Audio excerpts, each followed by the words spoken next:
Most actors spend their entire career trying to showcase the full range of their abilities. But every once in a while, a performer delivers such a tour de force that they have nothing left to prove, and this singular display leaves behind a legacy that will influence generations to come. First person I have to thank is the man himself, Tommy Wiseau. Tommy Wiseau was probably born in Poland and is said to have spent some time in France before emigrating to the United States. After an allegedly successful career selling leather jackets, he was in a car accident, and this near-death experience caused him to finally pursue his true calling: acting. Like so many Hollywood greats, he struggled in the beginning, seemingly unable to find a role that could harness the crippling weight of his talent. But Wiseau quickly identified that if you want something, you can't wait for someone to give it to you, you have to take it. And it was now, at the age of roughly between 34 and 50, that he would write, direct, produce, and finance his first feature film, casting himself in the starring role. Having invested $6 million of his own money, Wiseau knew he had to tackle universal themes like love, betrayal, and friendship.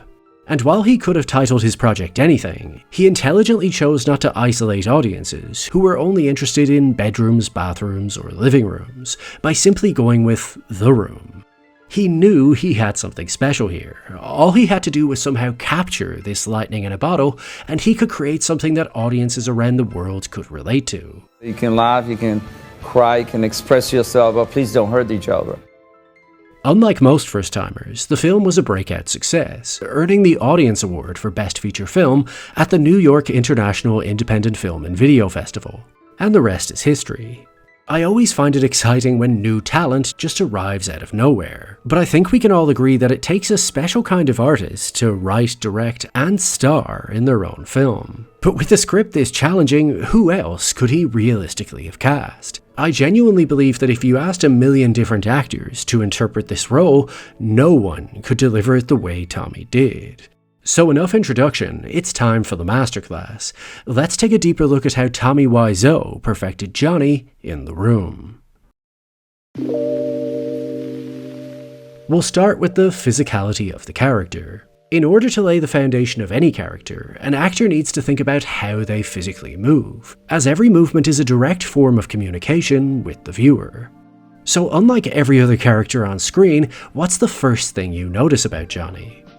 Yep, of course, it's his relaxed body language. No matter how much stress he's under, from his important job in the bank or the infidelity of his future wife, Johnny stays calm, cool, and collected, with his hands by his side and feet up on the table. This speaks to the stoic nature of the character. He doesn't sweat the small stuff. On top of that, Wiseau layers his character with a self-soothing method. Why else would he consistently cup his head in his hands and constantly touch his own hair? This technique shows us just how much is going on in the character's cluttered mind at any moment, and invites the audience to want to protect Johnny's head as much as he does, which he then brilliantly uses against us in the final scene when Johnny puts the gun in his mouth. A lesser actor wouldn't even think to set up and pay off the character's vulnerability like this, but Wiseau clearly put a lot of thought into how to contrast where Johnny starts off versus where he ends up. For instance, in the beginning, his comedic chops are on full display, always laughing and smiling so that we can sense that his character is enjoying himself.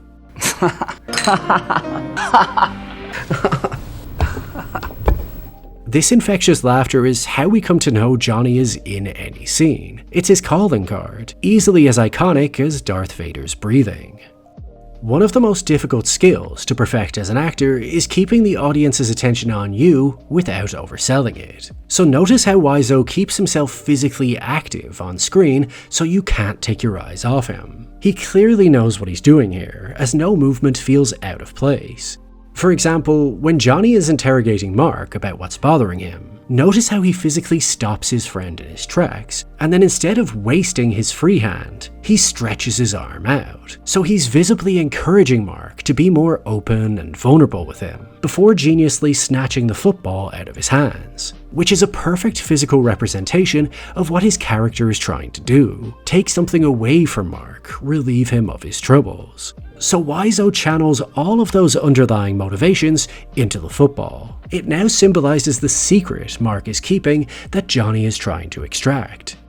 And the room is littered with these brilliant moments of physical expression. Like it's second nature, Wiseau instinctively uses his hand as an instrument to emotionally capture the viewer and pull them under his spell. Whether he's physically touching Denny to showcase the character's nurturing father-son dynamic, romantically smelling the rose before sharing it with Lisa to highlight how much Johnny appreciates every moment, holding his stomach to indicate he's drank too much alcohol, or using his hands to emotionally guide the viewer through every emotionally complex line. These aren't accidents, they're creative choices, as Tommy knows that filmmaking is all about what's in the frame, not what's outside of it. So without these hand gestures, we would of course still like the character for his laid-back nature, but we wouldn't understand him on such a deep level. This naturally leads into our second key, vocal delivery. As much as Tommy wanted to craft the story around universal themes, in order to create such a crowd pleaser, he needed to make Johnny an everyman, from no particular place with no particular accent. This way Johnny is everyone and no one at the same time. So rather than giving him a specific American accent or putting on a British accent, which he could no doubt pull off, he went for a more neutral Transylvanian tone. I gave you 7 years of my life! This way he wouldn't run the risk of shutting out international audiences, and the results speak for themselves. Now it really wouldn't be fair to compare other actors to what Wiseau achieved with The Room. We have to remember, as the sole screenwriter, he had the advantage of tailoring every line so that it would flow out of his mouth perfectly. I did not hit her. It's not true. It's bullshit. I did not hit her. I did not. Oh, hi, Mark. Like here, he gave himself a mammoth task, trusting that he had the chops to go from the emotional intensity of being falsely accused of domestic violence to a playful greeting of his friend seamlessly. If we just look at his physical delivery, we can still understand every emotion the character is feeling beat by beat. He slams the door closed in a frenzy of self-defense, and to emphasize Johnny's frustration, he throws the bottle on the ground, beautifully timing it just before he releases this wide-mouthed delivery of "I did not." And if you pause it, you can really see the pain in the character's face. He's in the darkest recesses of his emotions. He did not do it. And then bang, his social obligations force him to suppress his feelings and say hi to his friend. So many people can relate to this moment. How we're forced to mask the problems in our lives and put others first. And Wiseau just tosses this in like it's nothing, because it only scratches the surface of the emotional journey his character is on. I'm always fascinated with how Wiseau vocally guides the audience's attention. For example, notice how he gives himself these connective lines of dialogue in the middle of other characters' monologues. I think I'm in love with her. Go on. That's not the end of the story. Go on. I'm listening. Okay. Now at first glance, I assumed Wiseau was craftily finding a way to give himself more dialogue and screen time, stealing the scene, so to speak. But then I realized that he's actually doing it to share the scene. You see, Wiseau wouldn't have cast himself as the lead unless he knew he had the presence to pull it off. But it's a double-edged sword. When the protagonist is this magnetic, our eyes are naturally drawn to him, because he's built such a connection with the viewer that they're hanging on his every word. So while other actors may simply show they're listening instead of telling the other character, Tommy has to instruct us that no, Denny telling us that he's in love with Lisa, or Mike telling his hysterical underwear story, is more important than what I have to say. Pay attention to them, and trust it will all pay off in the end. This is a generous move so that he doesn't outshine his scene partners, because just by speaking normally, his tone is so hypnotic that we can't help but be seduced by it. I want to give her a second chance. After all, she's my future wife. You know what they say, love is blind. Here Wiseau leads with this gasp as he tries to get the words out, masterfully capturing his character's uncertainty. He's lost for words, and then he expresses the innocence and optimism of his inner child, rhythmically delivering the line "love is blind" as pitch perfect as any solo singer. Later, when he and Mark fight over Lisa, Tommy takes the classic dynamic of two best friends battling for the heart of one beautiful woman and transforms it into a thrilling moment of nihilism. You're just a chicken. Chip, chip, chip, chip, chip, chip. Honestly, this gives me goosebumps every time. In the midst of an intense life-or-death situation, Wiseau's character mocks the severity of the moment by not just calling Mark a chicken, but somehow embodying its exact sound and mannerisms. This is what I mean when I say Wiseau literally showed us his full range with this film. He left no stone unturned.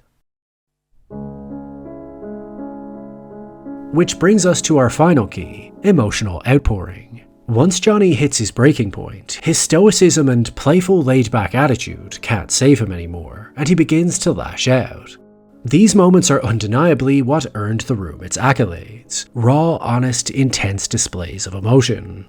Unsurprisingly, Wiseau modelled his acting style after legends like Marlon Brando and James Dean, paying homage to Dean with his iconic delivery of "You're tearing me apart." You're tearing me apart! You're tearing me apart, Lisa! Both actors have to dig deep into their emotional vault to bring this much vulnerability to the surface, and they both use their hands to really emphasize their characters' inner turmoil.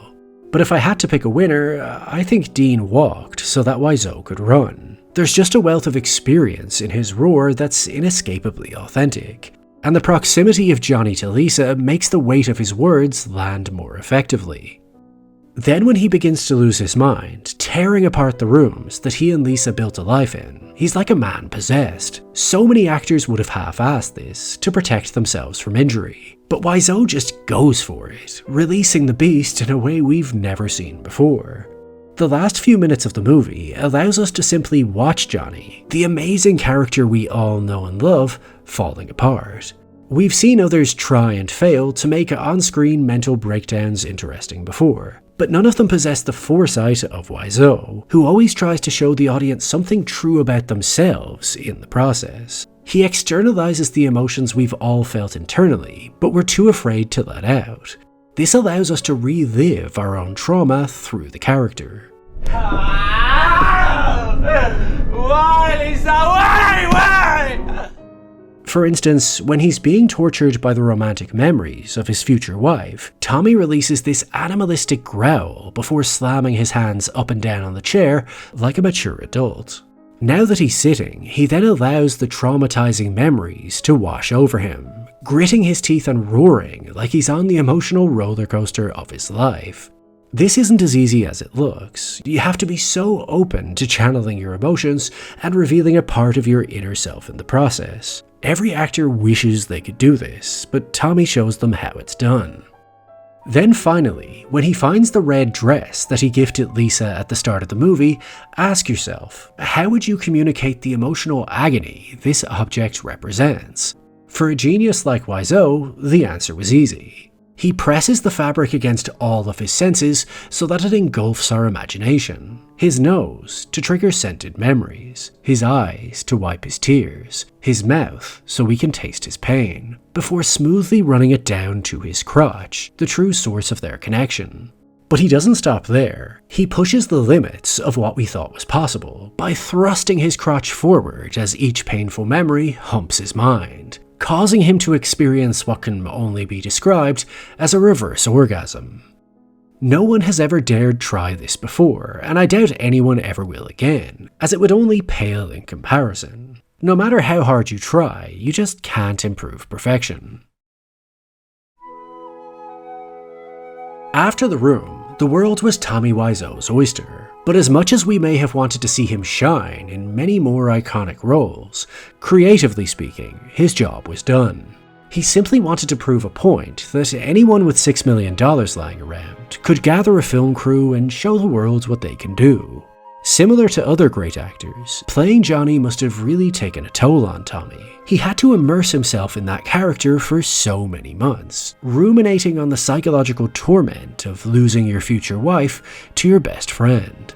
And yet he somehow did all of this while taking on the responsibility of directing the film at the same time. A modern-day Orson Welles.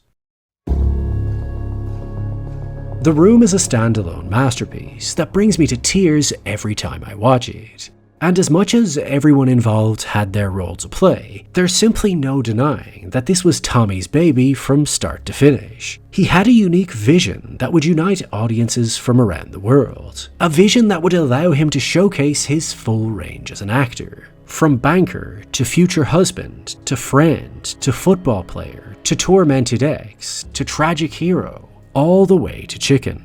Solidifying himself as a movie icon in a single hole-in-one shot. Becoming one of the few filmmakers who with one movie can truly say he came, he saw, he conquered.